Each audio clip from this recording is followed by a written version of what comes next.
Bonjour à tous, c'est Pierre-Alexandre pour Technoid et en collaboration avec Gamergen, je vous propose le test express de ce Meizu Pro 6 Plus. Alors quelle est sa particularité? Eh bien c'est sa puce audio qui est dédiée, c'est-à-dire qu'elle est intégrée, c'est extérieur à ce que propose directement le téléphone. Et donc on a un téléphone pour audiophile avec une puce qui est plutôt bonne justement, donc avec des gros casques de grande qualité. Donc c'est pour ceux qui vont aimer ça. Donc alors est-ce qu'à 500 €, est-ce qu'il vaut le coup? On va voir ça tout de suite dans le test.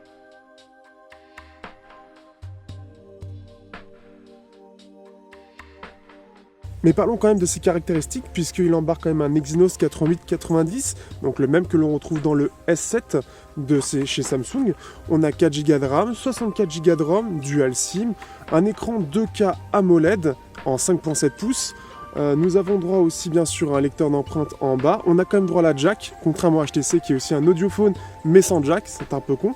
On a l'USB Type C avec le Fast Charge, 3400 mAh.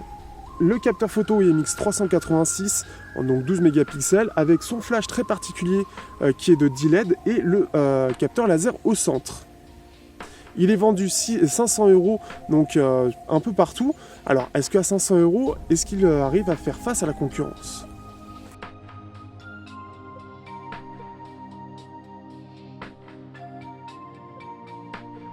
Au niveau du design, on se retrouve parmi les choses les plus sympas de chez Meizu, c'est-à-dire ses finitions, puisqu'on a droit donc à une finition toute métal. On a droit à cette particularité au niveau de la photo, c'est-à-dire son flash 10 LED qui est assez sympa et assez marrant et surtout unique en son genre, avec le capteur photo qui ressort un petit peu, mais qui est assez sympa.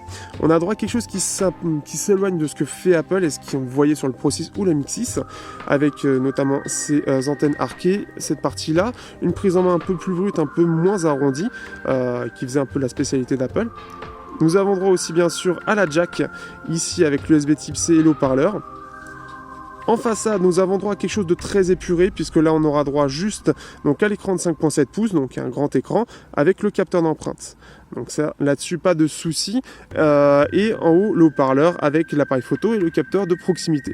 Donc une finition qui est très propre, très jolie à regarder, une bonne prise en main, pas trop lourd, donc assez sympa et que je trouve très très appréciable. Ça a été vraiment très bien fait, c'est très bien fini, comme d'habitude chez Meizu.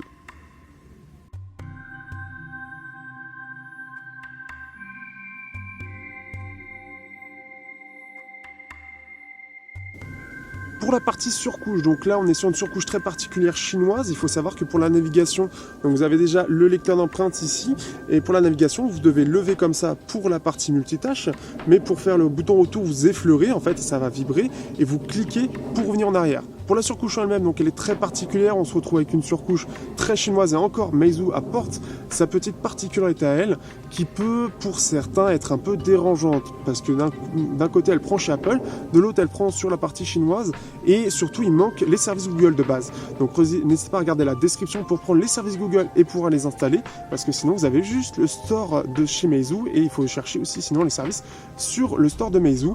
Pas forcément pratique, mais c'est un choix de leur part. Sinon, la surcouche en elle-même, après à vous de voir, est-ce qu'elle vous attire ou non, selon ce que vous avez vu dans la capture.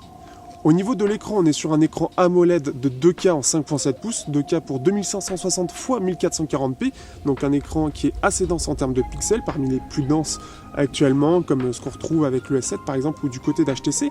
On se retrouve avec un écran qui est assez lumineux, on va pouvoir gérer vraiment du minimum au maximum. Donc vraiment pas mal du tout. Il a des bons angles de vision et les couleurs sont très bonnes. C'est aussi une grosse particularité de Meizu, ils aiment bien avoir des écrans AMOLED et surtout des écrans AMOLED de très grande qualité et c'est le cas sur celui-là, ce qui fait qu'on a des très beaux blancs tout en ayant des couleurs qui sont assez vives sans être saturées comme ce que fait par exemple Samsung avec le mode dynamique. Donc très réussi du point de vue de l'écran, très agréable à utiliser et sans être agressif en plus pour les yeux.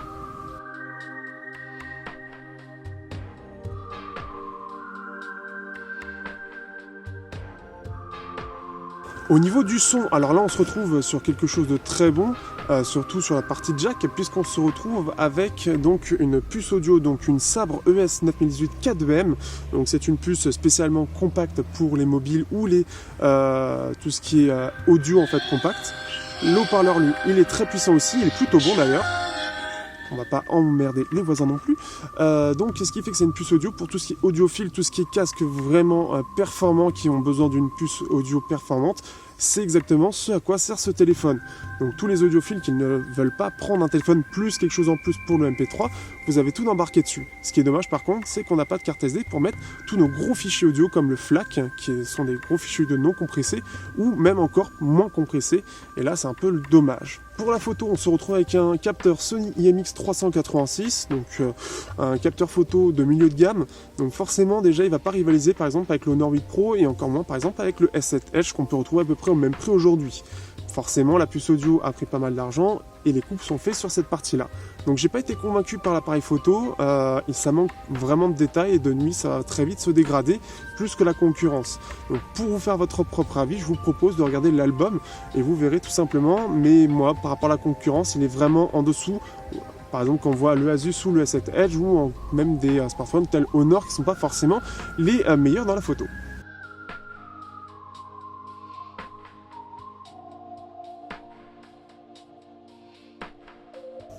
Au niveau de l'autonomie, on se retrouve avec une batterie de 3400 mAh donc à l'intérieur de l'appareil. On a droit à de la charge rapide via l'USB Type C, donc M-Charge 3.0 exactement. Au niveau de l'autonomie, j'étais assez déçu puisqu'on a à peu près la même batterie que le S7 Edge avec à peu près les mêmes caractéristiques, sachant que c'est le même processeur moins cadencé et on se retrouve pourtant avec un score qui est un peu moyen puisque je fais entre 4 et 5 heures écran allumé.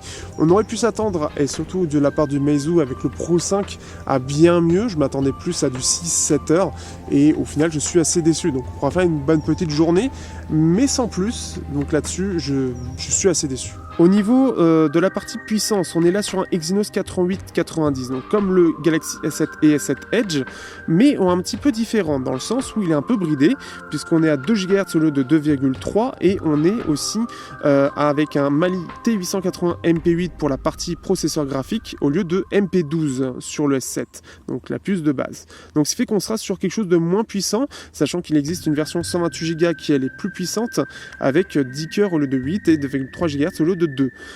En l'état, ça reste quelque chose qui est tout à fait correct. Sous Flyme 5, c'était assez bridé. Flyme 6 le débride pas mal et le rend beaucoup plus rapide.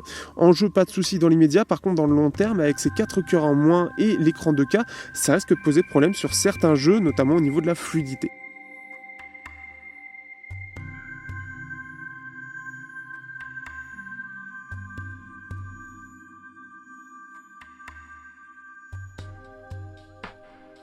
Alors, faut-il acheter ce Meizu Pro 6 Plus, qui est donc un audiophone en soi?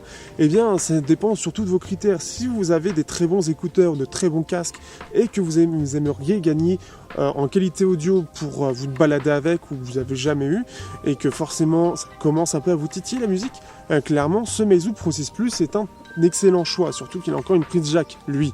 Par contre, si vous cherchez quelque chose de plus équilibré, surtout de bien meilleur en termes de photos, ou une surcouche un peu plus agréable à utiliser, là, vous avez beaucoup d'alternatives.